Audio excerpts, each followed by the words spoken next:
Ayan, good day everyone. Welcome back po sa ating YouTube channel. Ayan, kung mapapansin nyo po, ako po ay nandine sa venue kung saan magko-quotation po tayo ng landscape. Ito po ay isang subdivision din po sa Lipa, Batangas. Ayan, nandito po tayo ngayon sa Batangas. Yan, magko-quotation po tayo ng landscape. Pero ang ating topic ngayon ay yung 1,000 pesos na idinagdag po sa uniform allowance para sa ating mga teaching personnel and non-teaching personnel. Tayo po ay lubos na nagagalak at natutuwa, lalo ng ating mga kasamahang guro dahil nadagdagan po talaga.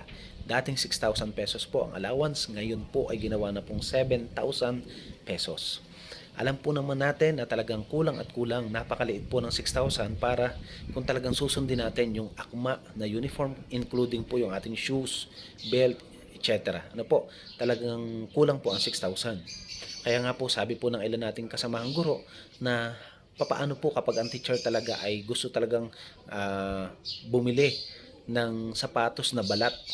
Ano po, kasi ang balat po natin alam na may presyo, may kamahalan, lalo na kapag branded po yung sapatos. Kasi kapag balat po kasi ang sapatos, napakadesente po talagang tingnan at ito po ay nakakadagdag din motivation kapag malinis tingnan ang teacher at desente po talagang tingnan ang teacher. Ano po, ayan. Tayo po ay nagpapasalamat. Ito po ngayon ay lumabas dun sa ating DepEd Guidelines, DepEd Memo na DepEd number 28 series of 2025 na kung saan ito na nga po yun, ipakikita po natin sa screen. Ito po ang design ng pang Monday po ng male teachers. Ito naman po ang design ng pang female teachers pang Monday po. Ayan, kapag naman Tuesday and Thursday, dalawang araw po itong gagamitin, itong design na ito. Yan, para sa male teacher natin, every Tuesday and Thursday. Dalawang beses pong gagamitin ang uniform na ito. At ito naman po ang ating Tuesday and Thursday kapag female teachers. Ayan. Paano naman kapag po Friday? Wala pong inilagay na design every Friday po. Ang nakalagay lang po doon sa DepEd number 28 series of 2025 ay appropriate office uniform. Ibig mong sabihin, may pagkakataon po kung ano yung localized design na ipinagawa per school, yun po yung susuotin.